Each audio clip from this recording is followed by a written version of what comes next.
Welcome back to Be Quick Recipes. ഇന്ന് ഞാൻ വന്നിരിക്കുന്നത് സവാള വഴറ്റി സമയം കളയാതെ മിനിറ്റുകൾക്കുള്ളിൽ തയ്യാറാക്കാൻ പറ്റുന്ന ഒരു മുട്ടക്കറിയുടെ റെസിപ്പിയുമായിട്ടാണ്. അതിനായിട്ട് 3 മുട്ട പുഴുങ്ങാനായിട്ട് വെച്ചിട്ടുണ്ട്. ഇനി ഇതിൻ്റെ ഗ്രേവിക്കായിട്ടുള്ള അരപ്പ് തയ്യാറാക്കണം. അതിനായിട്ട് മിക്സിയുടെ ജാറിലേക്ക് ഒരു വലിയ സവാള അരിഞ്ഞത് ചേർക്കുകയാണ്. ഇനി ഒരു കഷ്ണം ഇഞ്ചി ചേർക്കാം, ഒരു കഷ്ണം പട്ടയും ഒരു ഗ്രാമ്പൂവും ചേർക്കുകയാണ്. ഇതൊന്നും അധികം ആവാൻ പാടില്ല. ക്വാണ്ടിറ്റി കൂടുതൽ ഉണ്ടാക്കുകയാണെങ്കിൽ കൂടുതൽ ചേർക്കാവുന്നതാണ്. കുറച്ച് കറിവേപ്പിലയും 2 പച്ചമുളകും കൂടി ചേർത്തിട്ടുണ്ട്. പിന്നെ 3 അല്ലി വെളുത്തുള്ളി കൂടി ചേർക്കുകയാണ്. ഇതിൻ്റെ ഒപ്പം തന്നെ 7-8 കാഷ്യൂ ചേർക്കാം. നമ്മുടെ ഗ്രേവിക്കൊരു തിക്നെസ്സും നല്ലൊരു സ്വാദും കിട്ടാനായിട്ട് ഇത് നല്ലതാണ്. ഇനി കുറച്ച് വെള്ളവും കൂടി ചേർത്ത് നല്ല സ്മൂത്തായിട്ട് ഇതൊന്ന് അരച്ചെടുത്ത് കൊണ്ടുവരാം.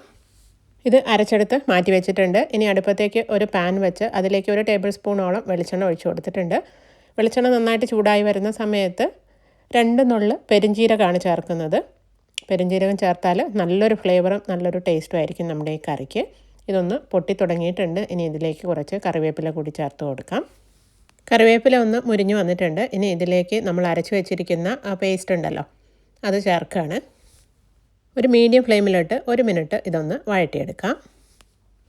ഒരുപാട് സമയമൊന്നും വഴറ്റേണ്ട ആവശ്യമില്ല. 1 മിനിറ്റോളം ഒന്ന് വഴറ്റിയെടുത്താൽ മതി. ഇനി ഇതിലേക്ക് പൊടികളൊക്കെ ചേർത്ത് കൊടുക്കണം. ഒരു 1/4 ടീസ്പൂൺ മഞ്ഞൾപ്പൊടി ചേർക്കുകയാണ്. ഇനി എരിവിനാവശ്യമായ മുളക് പൊടി ചേർക്കാം. 3/4 ടീസ്പൂണോളം മുളക് പൊടിയാണ് ചേർത്തിരിക്കുന്നത്. നമ്മൾ ഓൾറെഡി 2 പച്ചമുളക് ചേർത്തിട്ടുണ്ട്. അപ്പോൾ അതിനനുസരിച്ച് വേണം മുളക് പൊടി ചേർത്ത് കൊടുക്കാനായിട്ട്. ഇതെല്ലാം കൂടി ലോ ഫ്ലെയിമിലിട്ടൊരു 30 സെക്കൻഡ് ഒന്ന് വഴറ്റിയെടുക്കുകയാണ്. പൊടികളുടെയൊക്കെ പച്ചമണം ഒന്ന് മാറി വന്നിട്ടുണ്ട്.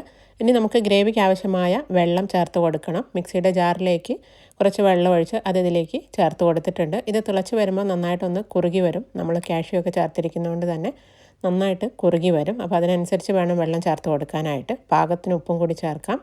ഇത് തിളച്ച് വരുന്നത് വരെ നമുക്ക് വെയിറ്റ് ചെയ്യാം. ഈ സമയത്ത് ഹൈ ഫ്ലെയിമിലേക്കാക്കി മാറ്റി വെച്ച് കൊടുക്കണം. ഞാനിതൊന്ന് അടച്ചു വയ്ക്കുകയാണ്. ഇടയ്ക്കിടയ്ക്ക് തുറന്ന് നോക്കി ഇളക്കി കൊടുക്കാനായിട്ട് മറക്കണ്ട. നന്നായിട്ട് തിളച്ച് എണ്ണയൊക്കെ തെളിഞ്ഞ് വരണം. അപ്പോൾ ഇതാ ആവശ്യത്തിന് ഇത് തിളച്ച് കുറുകി വന്നിട്ടുണ്ട്. നിങ്ങൾക്ക് ഇഷ്ടമുള്ളത്ര തിക്നെസ്സിൽ ഇത് കുറുക്കിയെടുക്കാവുന്നതാണ്. ഇതൊന്ന് ചൂടാറുമ്പോഴേക്കും ഒന്നുകൂടെ ഒന്ന് കുറുകി വരും കേട്ടോ. അതുകൊണ്ട് തന്നെ ഇത്രയും മതി. ഇനി ഇതിലേക്ക് നമ്മൾ പുഴുങ്ങി മാറ്റി വെച്ചിരിക്കുന്ന മുട്ട ഇട്ട് കൊടുക്കാം. നന്നായിട്ടൊന്ന് മിക്സ് ചെയ്ത് 1 മിനിറ്റ് ഒരു മീഡിയം ഫ്ലെയിമിലൊന്ന് അടച്ചു വയ്ക്കാം. ഇത്രയേ ഉള്ളൂ. നമ്മുടെ കറി ഇവിടെ റെഡി ആയിട്ടുണ്ട്. ഇത് ചൂടാറുമ്പോഴേക്കും ഒന്നുകൂടെ ഒന്ന് കുറുകി വരും. ഞാൻ അരിഞ്ഞ മല്ലിയില കൂടി വിതറി ഫ്ലെയിം ഓഫ് ചെയ്യാണ്. നല്ല ടേസ്റ്റി ആയിട്ടുള്ള ഒരു കറിയാണ്. നിങ്ങൾ എന്തായാലും ഒന്ന് ട്രൈ ചെയ്ത് നോക്കണേ. നിങ്ങൾ പലരും ഇതുപോലൊക്കെ ഉണ്ടാക്കുന്നവരായിരിക്കും. ഇതുവരെ ഉണ്ടാക്കാത്തവരുണ്ടെങ്കിൽ ഒന്ന് ട്രൈ ചെയ്ത് നോക്കൂ. നിങ്ങൾക്ക് തീർച്ചയായിട്ടും ഇഷ്ടമാവും. ഇതിന് മുകളിലായിട്ട് കുറച്ച് ചില്ലി ഫ്ലേക്സ് കൂടി ഒന്ന് ഗാർണിഷ് ചെയ്യാനായിട്ട് വിതറി കൊടുക്കുകയാണ്. വളരെ എളുപ്പമല്ലേ ഉണ്ടാക്കാനായിട്ട്. ചപ്പാത്തിയുടെ കൂടെയോ അപ്പത്തിൻ്റെയോ പൂരിയുടെയോ അതുപോലെ പത്തിരിയുടെയോ ഒക്കെ കൂടെ കഴിക്കാനായിട്ടും നല്ല ടേസ്റ്റാണ്. ഞാനിനി ഇതൊരു സെർവിങ് ഡിഷിലേക്ക് മാറ്റാണ്.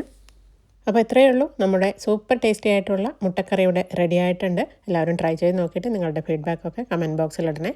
ഈ റെസിപ്പി നിങ്ങൾക്ക് ഇഷ്ടമായിട്ടുണ്ടെങ്കിൽ എൻ്റെ ഈ വീഡിയോ ലൈക്ക് ചെയ്യാനും ഫ്രണ്ട്സിനും റിലേറ്റീവ്സിനൊക്കെ ഷെയർ ചെയ്യാനും എൻ്റെ ഈ ചാനൽ സബ്സ്ക്രൈബ് ചെയ്യാനും മറക്കല്ലേ. മറ്റൊരു അടിപൊളി റെസിപ്പിയുമായിട്ട് അടുത്ത വീഡിയോയിൽ കാണാം. Thank you. Bye bye.